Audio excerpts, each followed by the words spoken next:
Jean-Marc, sur ce mot impossible à dire. Le phytoplancton. Oui. Phytoplancton. Mais je vais y arriver par un chemin détourné, mais c'est effectivement un très gros sujet parce que, comme je le disais, toutes les personnes qui nous écoutent dépendent du phytoplancton totalement. En fait, nous sommes dans une société très matérialiste et c'est une des causes majeures des malheurs qui nous arrivent. Et j'ai eu la chance de faire un discours à l'ONU à Genève le lundi 27 mars 2023 et j'expliquais que ce qui se voit pas est plus important que ce qui se voit.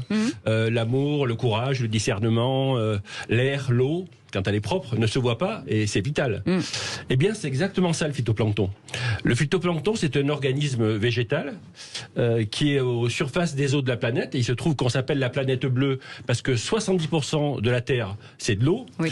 Et c'est pourquoi le phytoplancton est tellement implanté sur notre planète que c'est le premier émetteur d'oxygène avant les forêts, et c'est le premier capteur de CO2 avant les forêts. Et pourtant, il est soit minuscule, soit microscopique. Vous ne le voyez pas. Donc il y a le zooplancton qui est comme le plancton cerveau, animal. C'est pareil, c'est minuscule. Et le phytoplancton, c'est végétal. Et malheureusement, il est en train de mourir. Donc c'est vraiment un appel que je lance parce que à cause des pluies acides, à cause du réchauffement climatique et à cause des microplastiques, comme il y a des forêts qui ne font plus leur mission de capter le CO2 et d'émettre de l'oxygène, eh bien le phytoplancton, il est sur le même schéma.